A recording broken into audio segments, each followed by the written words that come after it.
Noël Mamère, Sarkozy, mode d'emploi. Bonsoir Noël. Bonsoir. Vous écrivez beaucoup mieux que vous ne chantez. On vous a vu tout à l'heure au bord d'une piscine. C'était pas ce que vous avez fait de mieux. Donc... Au panthéon du mauvais goût, je serais bien placé. Ouais. Alors déjà, avant de pouvoir développer évidemment sur le fond, d'abord sur la forme. Est-ce que vous n'avez pas l'impression quand même d'exploiter le filon Sarkozy, comme on l'a vu dans ce sujet-là? C'est Sarkozy qui exploite le filon de la télé. C'est pas lui qui vous a demandé d'écrire ce livre. Je ne suis pas chez vous ce soir comme un journaliste qui écrit un livre sur un homme politique. Je suis là comme un responsable politique dans la gauche qui essaie de démontrer, de démonter le discours politique de Sarkozy, qui essaie de démonter la manière dont il s'y prend pour marier la tension, la peur et le populisme, et donc pour montrer que Sarkozy, même si aujourd'hui une majorité de Français trouve qu'il représente bien la droite et qu'il peut être l'avenir du pays, je considère, moi, en tant qu'homme de gauche, en tant que citoyen, que Sarkozy est dangereux. Comme vous dites, Noël Mamère, vous dites que vous n'êtes pas là en tant que journaliste, mais en tant que responsable politique. Oui. On pourrait très bien s'attendre à ce que vous développiez des idées personnelles, plus que démonter les idées de Nicolas Sarkozy. Ça fait un peu, comme on entend beaucoup qu'à gauche, il n'y a pas d'idées en ce moment et qu'on a du mal à régénérer des idées à gauche, alors que vous créditez Nicolas Sarkozy de vraies idées, pour le coup. Ça accrédite en tout cas cette thèse qu'il serait temps d'avoir des idées à gauche. Si vous avez bien lu le livre, je suis sûr que vous l'avez bien lu. Oui. Vous avez donc remarqué que je ne me suis pas contenté de décrypter le discours de Sarkozy, ses méthodes, par exemple, pour constituer un parti entreprise comme l'UMP, comment il joue sur la stratégie de l'attention. C'est en regardant comment il fait que j'ai essayé de démontrer qu'on peut faire autre chose.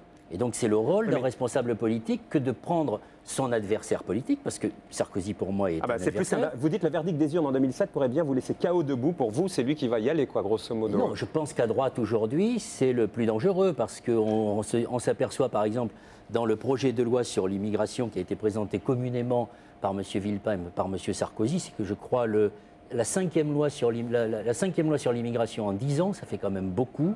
Et c'est la deuxième loi sur l'immigration de Sarkozy. Et vous voyez bien qu'il y a une espèce de course à l'échalote entre le Premier ministre et le ministre de l'Intérieur. Et qu'en fait, le Premier ministre, il marche sur les traces du ministre de l'Intérieur qui impose son tempo. Et moi, mon problème en tant que responsable politique de gauche, c'est d'essayer de dire haut et fort ce que la gauche ne dit pas aujourd'hui. Par exemple, il se trouve que lorsque nous nous sommes battus, lorsque nous avons été confrontés au projet de loi censé lutter contre le terrorisme qu'a présenté M. Sarkozy, qui en fait consiste à mettre des caméras de vidéosurveillance. Vous dites qu'il derrière Londres, derrière les attentats de Londres, il a un peu bénéficié, il a profité du moment. Il a profité de ça pour réduire encore un petit peu plus les libertés, comme Bush l'a fait avec le Patriot Act après le 11 septembre. Quand vous l'attaquez, combien étions-nous pour protester? On était 2 députés, un député socialiste et un député de gauche, un député vert. Et franchement, ce n'est pas pour me tisser des louanges, mais j'ai été le seul à me battre avec énergie contre ce projet de loi en disant qu'il était attentatoire aux libertés. J'ai bien entendu. Quand vous l'attaquez, d'un point de vue, vous dites grosso modo qu'il joue sur l'émotion des gens et qu'il utilise la télévision pour ça et qu'il médiatise tout.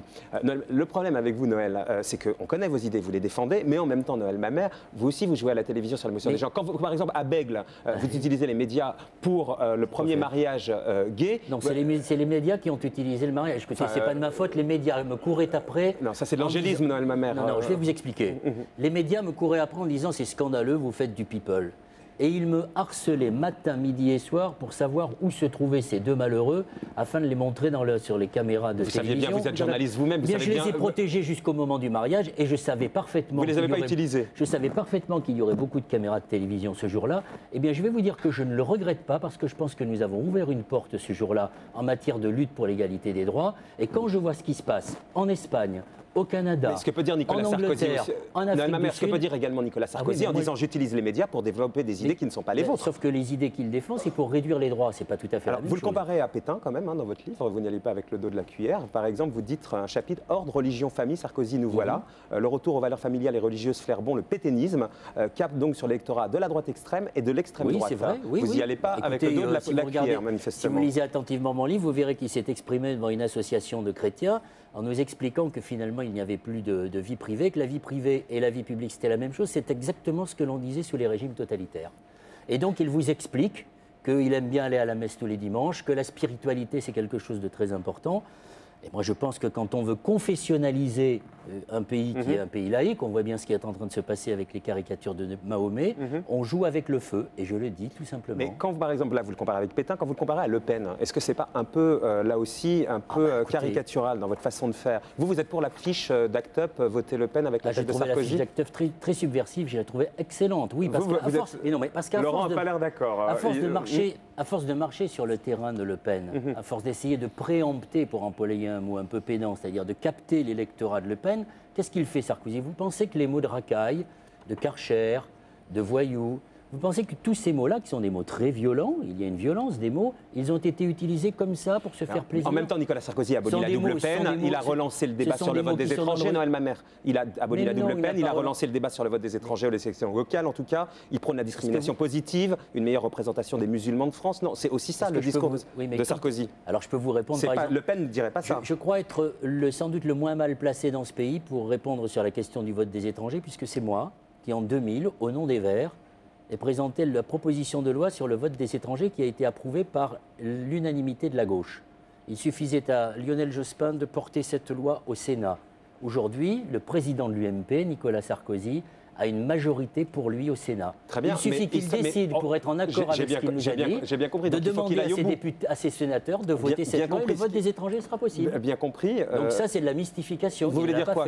Que c'est juste de l'esbrouf? Bien sûr que c'est juste de l'esbrouf, parce que pendant le même temps... En tout cas, c'est loin de l'image de Le Pen. Pendant le même temps, il vote. Pendant le même temps, il va nous faire voter une loi sur l'immigration qui fera que, par exemple, si vous êtes dans le pays depuis 10 ans, au bout de 10 ans, vous n'avez pas le droit à être automatiquement régularisé. Il va réduire le regroupement familial. Il va empêcher, d'une certaine manière... Alors, comment vous expliquez sa popularité, Noël Mamère? Les Français sont pas tous... Parce qu'il a une façon, j'allais dire, très pragmatique, très concrète de parler aux Français. Et, comment dire, il essaie de se placer au niveau de l'homme, j'allais dire, de l'homme moyen.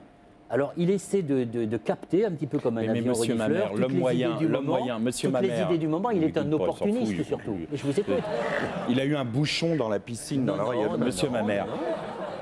Pendant des années, la gauche.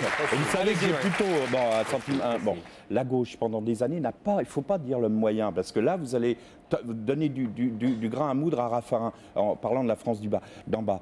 Ces hommes moyens n'ont pas eu de réponse à leurs questions. Vrai, tout à fait. Vous avez maintenant, vous lui reprochez de structurer l'UMP, mais putain, la gauche, vous avez tout à l'heure parlé d'un socialiste en disant que vous étiez de gauche et en parlant, en disant... Là-dessus, il n'y a pas d'unité en face. Grosso modo... Je suis tout à fait d'accord avec ce que dit Guy. Mais non, il n'y a pas de structure. Attendez, on m'a même fait des reproches lorsque j'étais dans la majorité. Le Premier ministre qui s'appelait Jospin m'a fait des reproches de l'avoir critiqué pour ne pas avoir supprimé la double peine, pour ne pas avoir mené une vraie politique sur la question du sans-papier. Mais l'unité de la gauche, cette semaine, la gauche s'est réunie. Les Verts ont d'ailleurs dit j'y vais pas, j'y vais pas. Oui, c'est comme la décision irrévocable de se présenter ou pas aux élections présidentielles. Je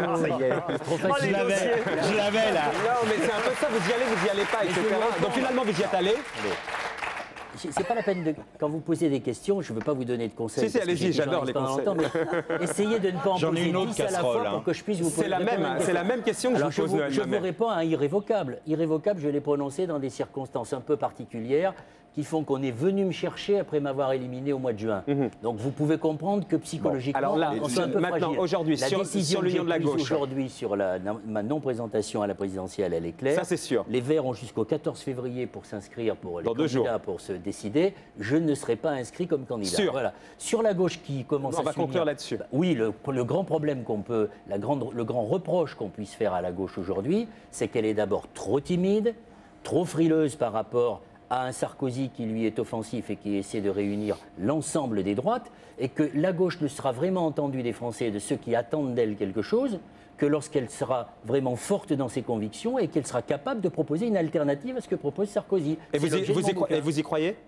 Bien sûr que j'y crois, sinon je ne pas de politique. Non, mais vous pourriez être désespéré.